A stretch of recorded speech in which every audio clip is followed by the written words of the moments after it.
Hello and welcome to Business 360. I'm Shireen Bhan. The big stories that we're tracking for you this evening. Equity markets surged to record highs as a bumper surplus transfer from the RBI sparks hope of a reduced fiscal deficit. The sensex and the nifty jump over 1.5% each. Investors' wealth on the BSE rises by 4 lakh crores to a record 420 lakh crores.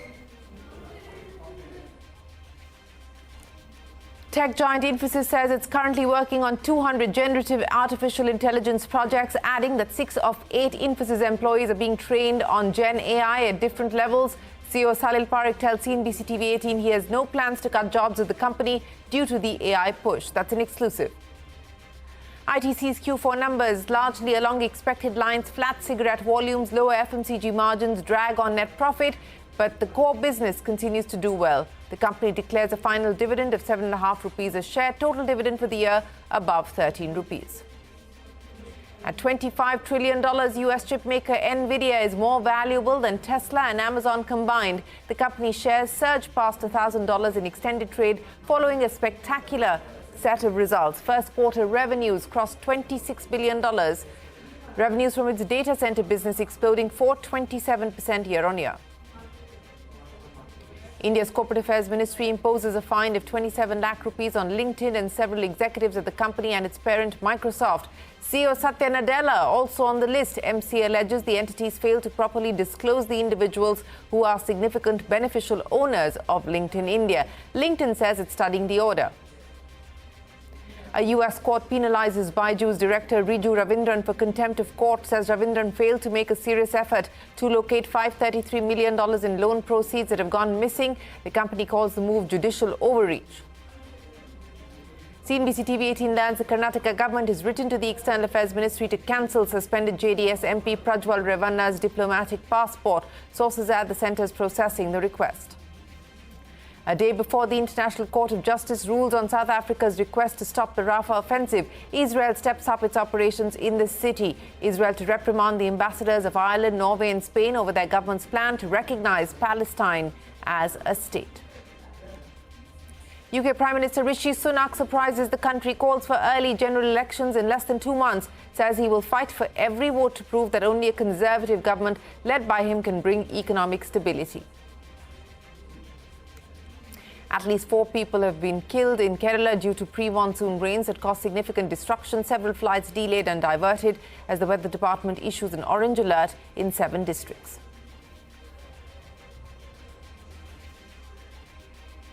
Well, first up, the equity market surging to record highs today as a bumper surplus transfer from the Reserve Bank sparked hopes of a reduced fiscal deficit. The Nifty and the Sensex soaring over 1.5%, with 44 of the Nifty stocks closing in the green. Nifty up 369 points, a record high. The Sensex up 1,196. The Nifty Bank adding about 1,000 points to 2%. HDFC Bank up by about 2%. Market led higher by financials, as you just saw there. ICICI Bank was also among the top gainers. The Nifty Bank gained over 2%. Mid-cap index did mildly underperform the blue chips. BSE listed firms have gained over 4 lakh crore rupees in today's trading session, hitting a record high of 420 lakh crore. Surabhi standing by to decode the day's market actions. Surabhi, strong move, new records. Absolutely, Shireen. It seems that the bulls are charging and they're saying that we are going to gear up for the 4th of June in style and on a high, and that's indeed what we got.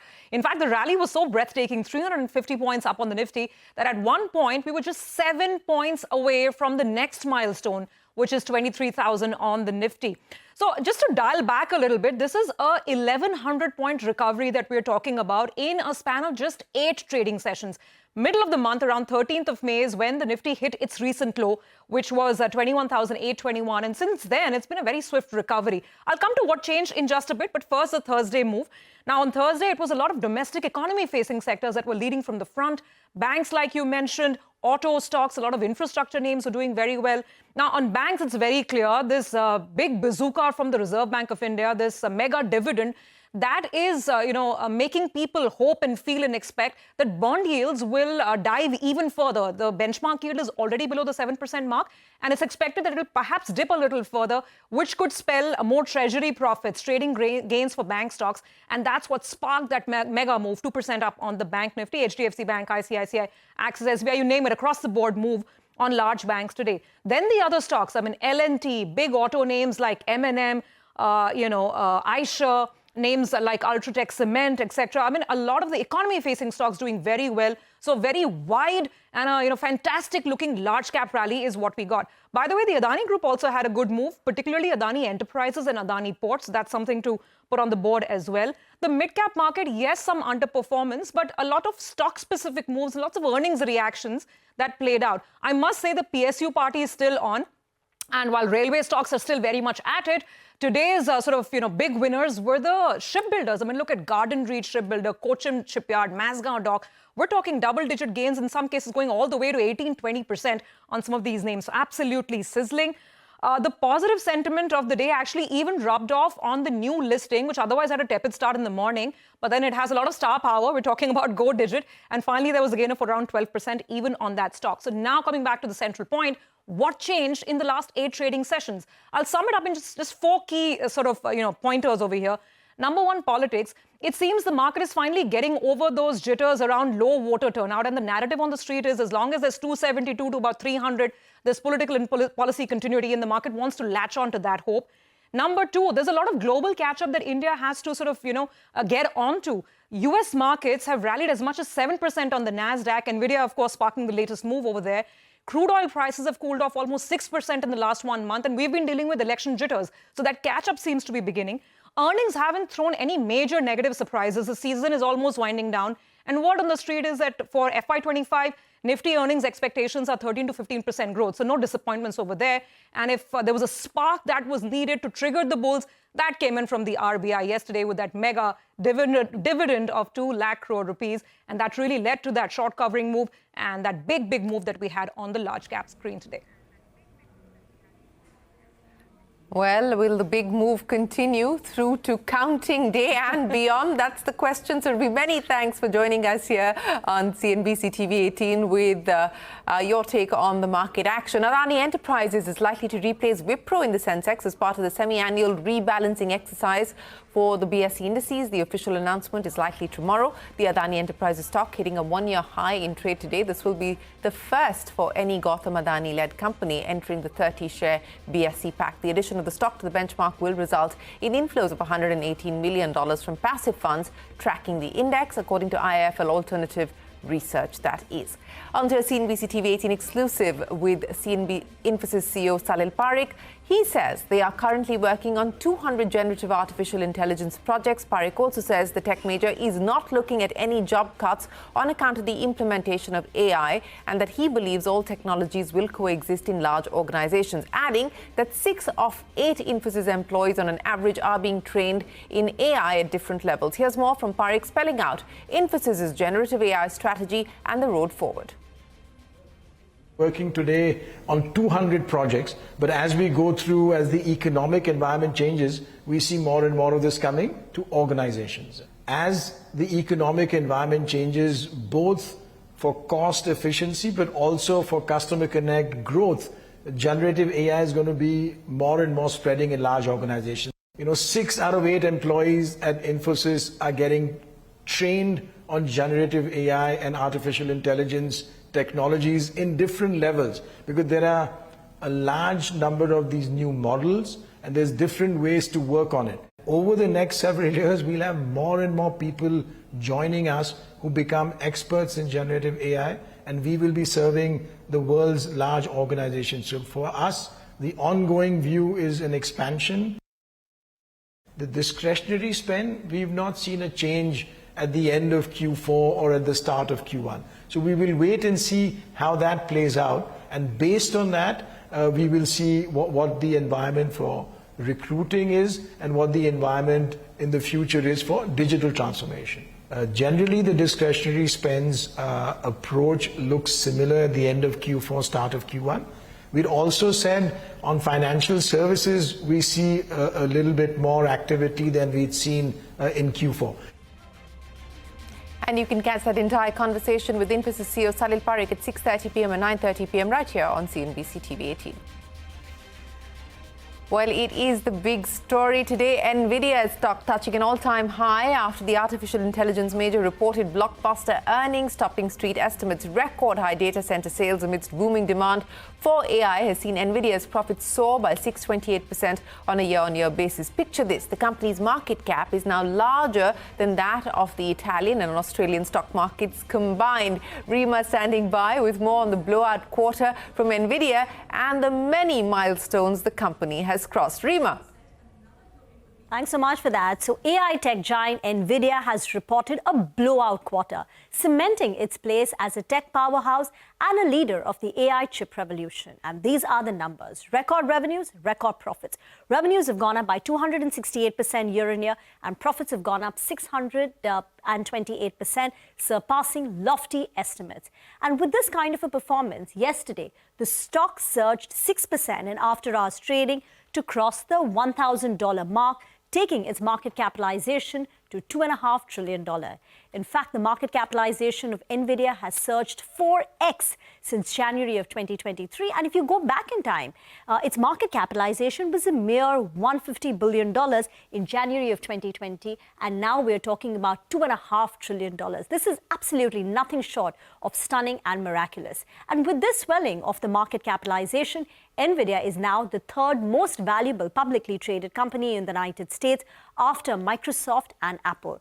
And to give you another stunning statistic, Nvidia's market capitalization, if you consider the after-hour close rise, the market cap of $2.5 trillion, it's more than that of Tesla and Amazon combined. You know what's driving it up are real hard numbers. First, on this quarter's performance, right? Revenues up 18% quarter on quarter. Profits are up close to about 260%. Its 3-year revenue compounded annual growth rate, the revenue 3-year revenue CAGR, has accelerated to 66%. Its gross margins are 78%. Its operating margins are 65%. And look at the way the EPS of this company has exploded. It was a mere $1 odd in the preceding quarters, and this quarter it shot up to $6. Its dividend has increased by 150%, and not just that, they've announced a stock split of 10:1. And to top it all up, its Q2 guidance has also topped lofty estimates at $28 billion. So it's no wonder, it doesn't come as a surprise that 90% of the analysts who track Nvidia have a buy call on it, and the highest target price is at $1,350 by HSBC. And here's something interesting which came out of the earnings call yesterday. The company has told the analysts about a new area that's rapidly growing: sovereign AI, which basically means that many nations around the world are building up their own domestic computing capacity as data privacy concerns come into focus, and this is driving increasing demand for Nvidia's products. So sovereign AI is now emerging as a growth driver for the company. And this is what was shared as an example by the CFO in yesterday's call. They said Swiss.com, which is majority owned by the Swiss government, has recently announced that its Italian subsidiary will build Italy's first and most powerful Nvidia-powered supercomputer to develop the first LLM, large language model, natively trained in the Italian language. So the importance of AI has got the attention of every nation, and from nothing in the previous year, sovereign AI, they believe the revenues from sovereign AI can approach high single-digit billions this year. Back to you. All right, Rima, that's Nvidia. What a story. Many thanks for joining us. ITC has met the street estimates in the fourth quarter. The hotels to packaged food conglomerate's core business has performed well. However, flat cigarette volumes, lower FMCG margins drag net profit. But as we pointed out, the core business has done okay. Mangalam joins us now with the report card. Mangalam. Well, ITC was higher in today's trading session as the company reported their fourth quarter numbers, and it looks like, even as the headline numbers were below expectations, the internals were pretty strong, starting from the estimated cigarette volume growth as well, which came in at around 2 to 3%, and this compares with street expectations of 0 to 1%. So let's tell you what's good and what's not so good in these numbers. What's good was the cigarette revenue for the company grew by 7.7% as against street expectations of 4 to 5%. FMCG revenue for the company also grew at 7%, slightly lower end of street's expected range of 7 to 9%, but nothing really to worry about. In fact, the margins for the FMCG business did improve quarter on quarter. That's not all. The hotel business, which has been on a strong footing for the entire industry, continues to do well for ITC as well. The revenues grew 15% with an EBIT growth of 33%. Now let's talk about the weaker parts of the company. Agriculture, there we saw a near 13% decline in revenues. This as against street expectations of 5 to 6% growth. Even the paper business saw a revenue decline of nearly 7% as against expectations of 5 to 10% decline. The street was working with weakness in the paper business and some one-offs in the agri business itself. And that led to the overall numbers, reported numbers, being slightly below street expectations, 16,579 crores on the top line versus a poll of nearly 17,000 crores. EBITDA about 150 crores shy of street expectations of 6,300 crores. Margins were largely in line and the net profit came in a little above 5,000 crores as against street expectations of 5,115 crores. The key triggers to watch out for going forward will be one, the hotel demerger shareholder nod that takes place on June 6th, and thereafter the budget announcement of the new government is something we'll be watching out for in terms of taxes for the tobacco industry, and rural recovery has been a theme for all the FMCG companies, and ITC going forward should benefit from that. Mangalam, many thanks. Shares of Go Digit General Insurance surging in trade after making a muted debut on the Lal Street. The stock listed at a premium of 5% over its issue price of 272 rupees on the NSE. Its IPO was oversubscribed 10 times, led by strong interest from retail and institutional buyers. Yash is standing by with more. Yash. Well, Shireen, as you rightly pointed out, a muted listing, but then eventually as the market progressed, gains did build up on that price. Go Digit General Insurance, which was eyeing a market cap of about 24,900 crore rupees through its issue price, listed with a market cap of 26,100 crore rupees, and then at the day's highest point, its market cap stood at about 28,700 crore rupees. Two very interesting investors in the company are also Virat Kohli and Anushka Sharma. Virat Kohli essentially owns about 2 crore shares in the company. The investment value which Virat Kohli has made in the company is about 2 crore rupees. That value zoomed to about 7.6 crore at listing and 8.4 crore at day's high. Almost about 4 times return to that investment value at Go Digit General Insurance. It's not just Virat Kohli. Anushka Sharma's 50 lakh investment in Go Digit General Insurance, that zoomed to 2 crore on the listing day itself. Together, Virat Kohli, Anushka Sharma, Virushka's investment of about 2.5 crore put together in Go Digit General Insurance, that turned almost 10 crore on the maiden day on stock exchanges for Go Digit General Insurance. I would say market decides the price. I can only tell every single investor that today onwards, the economic outcome, the financial outcome for them and me would be the same. I, as a founder, hold no options. I don't get any compensation. So whatever happens today onwards, they and I will be in the same boat. The way I have understood markets in the last 30 years, and again, seeing a few countries, is markets will always be volatile. So having a business model run from a long-term perspective is really, really critical. Resistance to existing antibiotics used for treating bloodstream infections is killing 30 lakh people in India annually. This as per a study by Lancet that finds that cases of such resistance have surged globally from the January of 2017 to December of 2022. The study found that India is amongst the worst hit countries with growing resistance to key and last resort antibiotics. And this has been a problem that we have been highlighting here on CNBC-TV18. The Drug Controller General of India has instructed regulators in all states to withdraw AstraZeneca's anti-cancer drug olaparib. This for patients who've undergone 3 or more prior lines of chemotherapy. The move has been taken to mitigate potential adverse risk of the drug. However, the drug may continue to be marketed for other approved indications.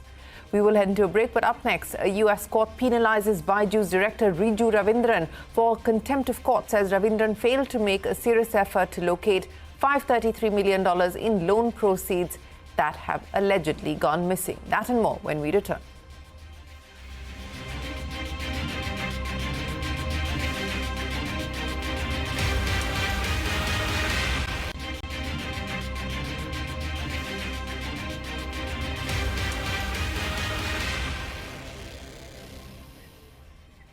The Corporate Affairs Ministry has imposed a penalty of 27 lakh rupees on LinkedIn India, Microsoft and several other people, including Microsoft CEO Satya Nadella and LinkedIn CEO Ryan Roslansky. The ministry cited the violation of significant beneficial owner norms under the Companies Act of 2013. Ashmit is standing by to take us through the details. Ashmit, what is this order about? Well, it's all about significant beneficial ownership norms, or SBO norms. That's essentially the bone of contention here. That penalty has been slapped on the Microsoft CEO, Satya Nadella, as well as Ryan Ruslinski and LinkedIn India. Essentially, the ROC is saying that as far as LinkedIn India is concerned, Satya Nadella, which is the CEO of Microsoft, as well as Ryan Ruslinski, are significant beneficial owners. That was not declared as per the SBO norms. Section 90 of the Companies Act was not complied with. The ROC, as a part of its 63-page order, points out that a large part, the majority of LinkedIn India's directors are in fact Microsoft employees. There's a very clear chain of command leading up to Satya Nadella that a large part of financial transactions involving LinkedIn is in fact undertaken by these Microsoft employees, which again report to Satya Nadella as well as Ryan Ruslinski of LinkedIn US. And also, there's a very distinct authority that Satya Nadella enjoys in terms of potential authority he enjoys over the board of LinkedIn India. And courtesy these aspects, the ROC has concluded that Satya Nadella is the significant beneficial owner as well and should have been disclosed by LinkedIn India as per the Companies Act. Now, for the way forward, there are two potential courses of action. The first is that this penalty amount needs to be paid up within a 90-day period. The more likely course of action, however, is that a challenge is likely to be issued to this ROC order. A challenge can be made before the regional director, the only catch being the challenge has to be issued within 60 days. All right, Ashmit, appreciate you joining us. Now, there is more trouble for Byju. A U.S. court has imposed penalties on Byju Ravindran's brother, Riju Ravindran, for contempt of court. The judge said he refused to disclose or ascertain the location of $533 million in term loan proceeds. The court didn't issue an arrest warrant for Riju Ravindran, as he is an Indian citizen currently living in the UAE, which does not have an extradition treaty with the U.S. Aishwarya is standing by now with more on the matter. Aishwarya, take us through this penalty and what does Byju's have to say about this? A US court has penalized Riju Ravindran, Byju's director and Byju Ravindran's brother, for contempt of court after he failed to locate the missing $533 million from $1.2 billion worth of term loan proceeds. US bankruptcy judge John Dorsey said during a hearing in Delaware that Riju Ravindran not only failed to make a serious effort to find out what happened with the cash, but also deceived the court. The judge also said that another hearing will be held to decide how much Riju Ravindran must pay in fines and whether he has any assets subject to court jurisdiction. The court prohibited further transfer or use of the $533 million and also found that founder Byju Ravindran and his wife and co-founder Divya Gogulnath are working in concert with Riju Ravindran. While the court has ordered the arrest of the hedge fund manager William Morton for his repeated refusal to appear in the court, when it comes to Riju Ravindran, no arrest warrant has been issued as he is an Indian citizen living in Dubai. A company source told CNBC-TV18 that the court order is a judicial overreach and the judge is biased. The Byju source further added that the so-called contempt order of Riju Ravindran is purely symbolic and has no meaning or bearing. It holds no legal weight or practical implications for Byju's or its stakeholders. Rubbishing the order, the spokesperson further went on to say, and I quote, "These utterings and observations by the American judge are widely publicized by the lenders as a tactic to apply more pressure on Byju's, which refuses to succumb to unfounded claims and unfair settlement terms." Back to you. Aishwarya, many thanks for joining us. Now, Israel has stepped up its operations in the city of Rafah in Gaza. This comes a day ahead of the International Court of Justice's ruling on South Africa's request to stop the offensive. As per reports citing Palestine residents, Israeli drones opened fire on fishing boats on the beach of Rafah in an overnight attack. As per Hamas-run Gaza Health Ministry, over 35,000 Palestinians have been killed since the conflict began on the 7th of October last year. Now is the moment for Britain to choose its future, says UK Prime Minister Rishi Sunak, while ending months of speculation and announcing early general elections on the 4th of July. A rain-soaked Sunak made the statement outside his 10 Downing Street residence. The speech led to a meme fest on social media, with several users questioning his decision of not using an umbrella. Sunak later admitted that his election announcement was a bit wet. Labour leader Keir Starmer has hit the campaign trail, said the vote will be an opportunity to end the Tory chaos. Now is the moment for Britain to choose its future. Over the next few weeks, I will fight for every vote. I will earn your trust, and I will prove to you that only a Conservative government led by me will not put our hard-earned economic stability at risk. soaked Sonak there, announcing the elections in UK on the 4th of July. With that, it is time for us to wrap up this edition of Business 360. The news will continue right here on CNBC-TV18. Stay right there.